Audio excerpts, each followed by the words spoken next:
According to the Bible, a burning bush appears to a sun-struck shepherd on a rocky hillside. As a result of this miraculous happening, this shepherd leads nearly 2 million refugees out of bondage into the desert. Pursued by Pharaoh's army, the refugees become trapped at the edge of the Red Sea until another miraculous event occurs. The refugees are saved, but the Egyptian army is drowned. Did this really happen? Is the Bible accurate about this account? Was it a miracle or mirage? The idea that hundreds of thousands of Israelites passed through the Red Sea is crazy. The Bible says that there were 603,000 males, which means over 2 million people who passed through those waters. It most likely would have taken several weeks for all those people just to cross. The whole idea is crazy. The biblical story of the Exodus is an eyewitness account written by a layman to his contemporaries. Although the writer was not a scholarly historian, there are enough historical kernels indicating that the account is factual from both an archaeological and Egyptian anthropological perspective. On the face of it, the story of the burning bush is pure fiction, or at least mythology. It smacks of pious enthusiasm. The idea that a bush can be burning and still exist is just not within the realm of possibility. The biblical story of the burning bush is completely true and totally provable. Based on recent developments in physical oceanography and meteorology, we can prove today that crossing of the Red Sea would have been possible. From the burning bush to the parting of the Red Sea, the story of the Israelites' exodus out of Egypt has been a constant source of disagreement among the experts. The Bible gives a remarkable account about the man known as Moses. According to the story in the book of Exodus, the Israelites were a people enslaved in Egypt. They were growing in numbers, much to the concern of their Egyptian slave masters. Because of this, the Pharaoh ordered all male Hebrew infants to be slain. A young mother, one of the enslaved Israelites, could no longer protect her infant son. She put him in a basket and set him afloat on the Nile River near the palace of the Pharaoh. A princess of Egypt found the basket and took the infant to raise as her own. She called the child Moses. Raised in royal surroundings, it was not until Moses reached manhood that he began to identify with his heritage. The story of the Israelites' exodus out of Egypt has been a constant source of disagreement among the experts. Truth of the story of the Exodus in the Bible depends on the answers to 3 questions. Did the 10 plagues summoned by Moses against the Egyptians actually occur? Was there really an enslaved people called the Israelites who made a great exodus out of Egypt? And was it possible that the Red Sea really parted as stated in the Bible? Faster, you lazy dogs! Hey! Why do you rest, dog? Get to work!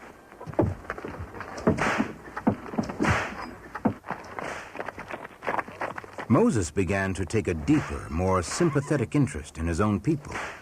When he began to witness their ill treatment, his anger and resentment began to grow toward the Egyptians. Stay your hand, pitmaster! Why do you lash this man? Man? These are not men, my lord, but lazy dogs, and the scourge is the only language they understand. Now get to it! Stay!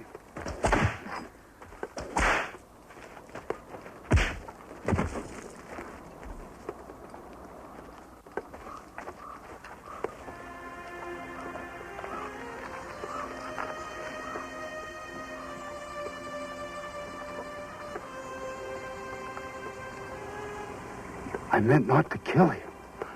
Moses tried to secretly bury the Egyptian in the sand, but was found out and had to flee to the wilderness of Midian to escape the Pharaoh's death sentence. He was befriended by Jethro, a Midianite priest, and married his daughter. For 40 years, Moses lived the simple life of a shepherd. Then, in a matter of minutes, he came to know his destiny.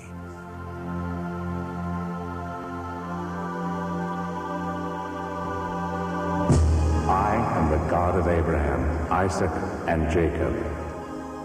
I have seen the misery of my people who are enslaved in Egypt. You, Moses, are going to go to Pharaoh and lead my people out of their bondage in Egypt. Who am I to lead the Israelites out of Egypt? Why should Pharaoh listen to me? Do not fear, for I shall be with you. Take your brother Aaron and go now.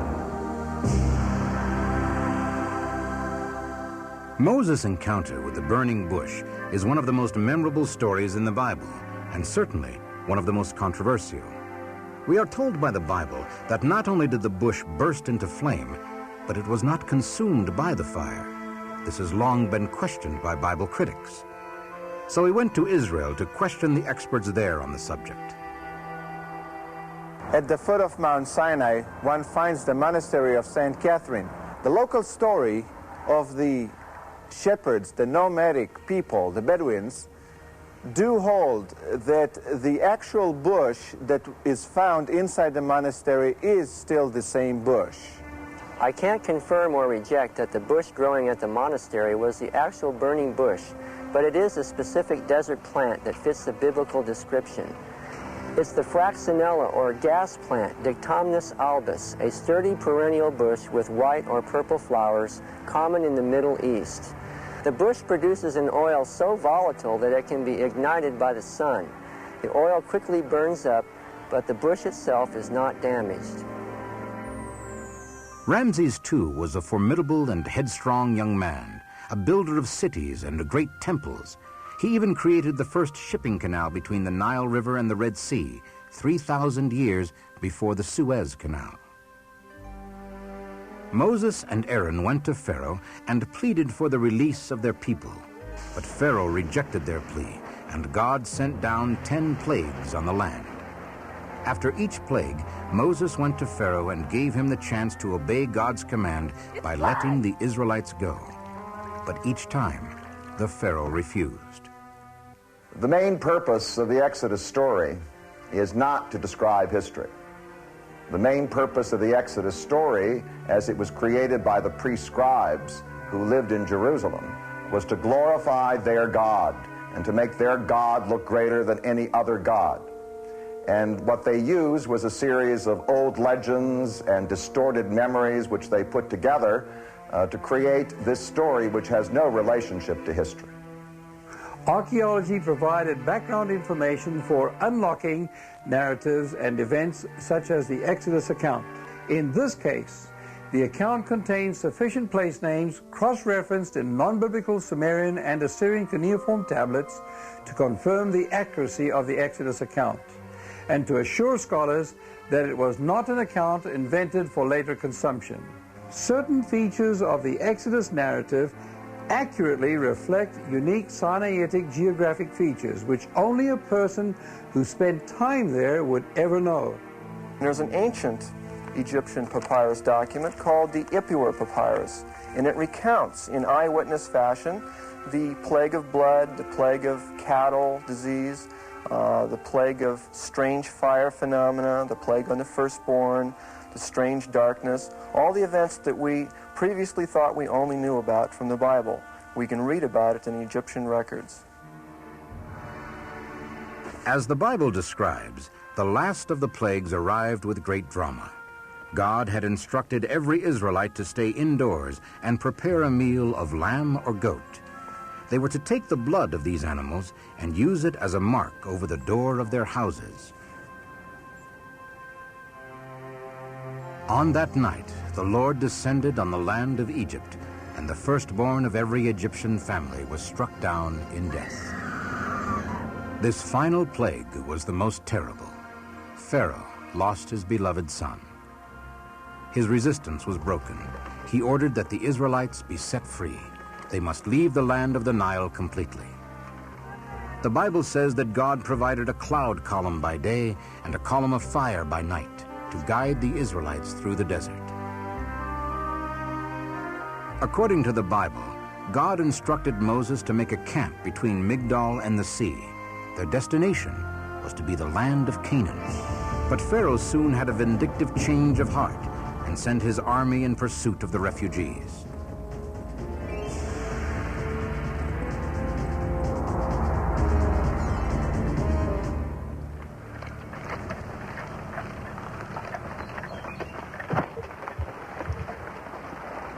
The spies have returned from Ramses. Pharaoh resents our release now and sends his army to destroy us. We must put the sea between them and the people. Have your scouts been able to find any place that we might possibly cross? There is nothing to the north or to the south. In a week, we might be able to reach the road at Horus in the north. But that would be far too late.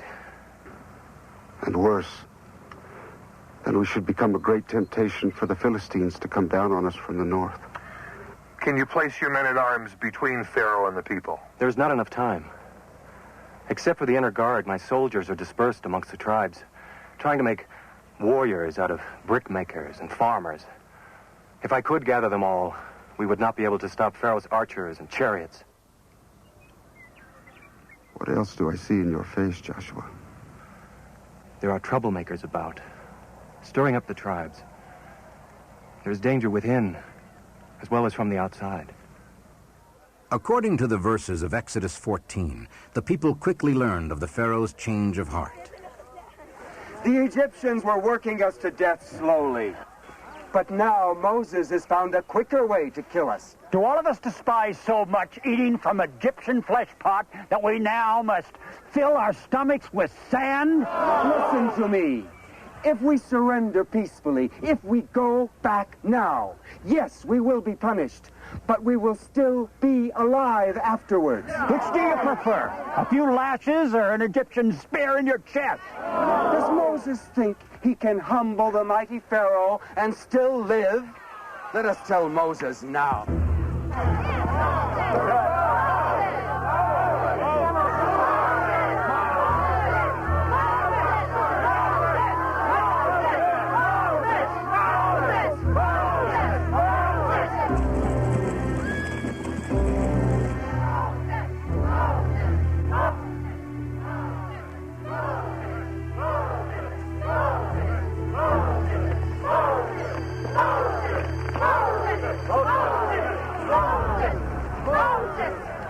Behold what you have done to us, O mighty Lord Moses. Do you not see the dust clouds of doom?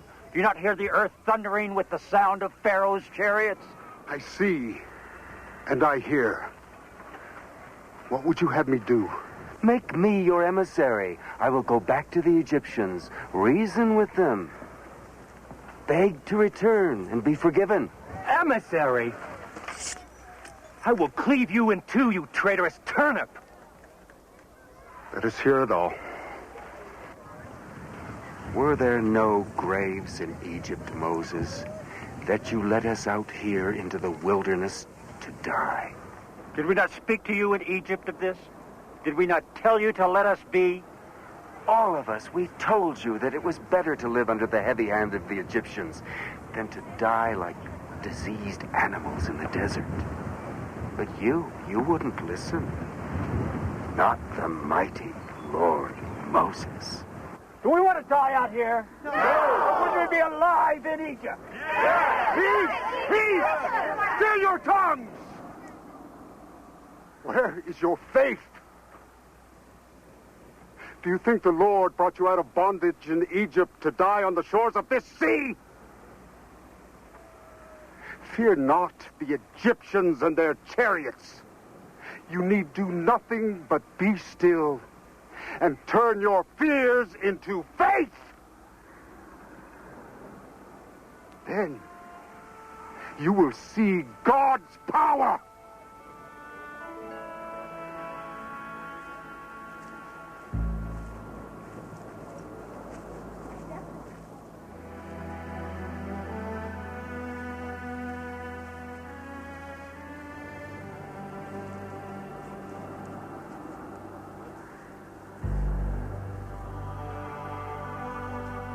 The Bible tells us that at God's command, Moses stretched out his hand over the sea, and God sent a strong east wind that drove back the waters, creating a path through the midst of the sea.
With the pursuing Egyptian army behind them, the Israelites were able to cross the wide opening in the sea in a matter of hours.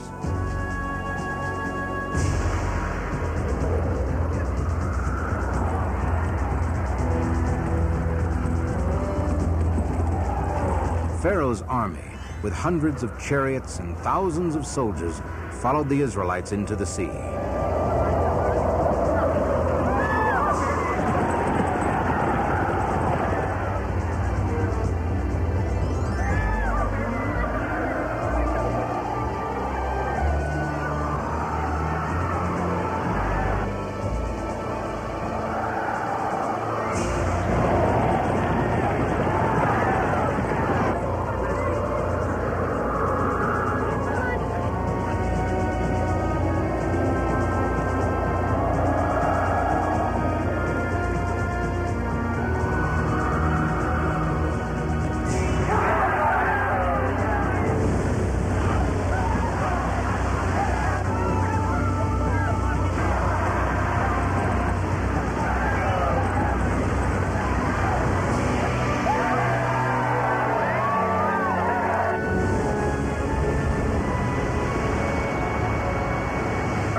God,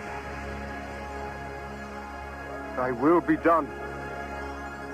Some critics express doubts that Moses and the Israelites crossed the Red Sea at all. Others do not believe any part of the Exodus. But recently, there has been a discovery of some remarkable evidence. There are certain hallmark pieces of pottery that we look for in attempting to trace the Exodus event and the migration of the Israelites into the land of Canaan. One of these pieces is this very nice pilgrim flask that's very nicely painted, and the shape itself apparently indicated the product that was shipped in it. It comes from Cyprus, but it's important for dating the other material that we find in connection with the Israelites. Another piece that we have is the Philistine beer jug. The Philistines were very fond of drinking beer. It was fermented right in the jug, and you can see it was sieved as it was poured out into the drinking vessel itself. The Israelites copied the Philistine ware, which was very highly painted, and came out with a very poor reproduction. So we can always tell when we come into a site that the Israelites themselves have now moved on to this site. Daily there are more and more pieces of evidence that are being excavated that are helping to demonstrate the fact that the Israelites came in the Exodus and settled in the land of Canaan. One of the interesting questions that Emmanuel Anati has answered in his research, and he's one of the top Sinai archaeologists, is the question, what were the Israelites doing during the 40 years that they were wandering in the desert? Well, Dr. Anati has discovered something like 30,000 rock inscriptions which he dates to the time period of the Exodus, in which he believes the Israelites carved on those hot weathered rocks. New findings are being unearthed at several archaeological sites, such as the unusual pottery items and rock drawings, which give hard evidence that the Exodus really did happen. But even as the validity of the Exodus is being scientifically proven, the controversy over the parting of the Red Sea is heating up. The idea that the Red Sea could have parted into two walls of water, as portrayed in movies by Hollywood movie makers like Cecil B. DeMille, is just not credible. At this site in 1799, Napoleon's engineers discovered an underwater ridge some 600 feet wide that extended from shore to shore. His engineers calculated the right time for crossing this 5.2-mile strip when the east wind would blow sufficiently to clear the seabed of water. Napoleon, however, barely escaped with his life when a sudden change in the wind's direction brought an onrush of water that covered the strip in just a matter of minutes. Recently, Professor Doran Knopf of Florida State University, along with Dr. Norman Paldor of Israel, revealed their findings on the Red Sea crossing to the world press. Dr. Paldor and I were not so much interested in whether crossing of the Red Sea occurred or not, but we were intrigued by the possibility that perhaps there is some explanation for a similar process. So what we did, we developed what we call in physical oceanography a mathematical model of the part of the Red Sea where many people believe that crossing could have been. Okay, what we have here now is a physical model of the Red Sea. The deep part supposed to represent the main body of the Red Sea, which is about 2,000 or 3,000 feet deep. And the shallow part, with the one with the sloping bottom, supposed to represent the Gulf of Suez, which is much shallower. As we said before, the average depth of the Gulf of Suez is about 100 feet, and the length is few hundred miles. Okay, what we have in addition to this, we introduced here an artificial ridge, which you see right here, and the depth of the water above that artificial ridge is only about 10 feet high. Okay, and what I'm going to do is I'm going to let the wind blow from here, and you will see how the water recedes and in fact exposes the ridge to the air.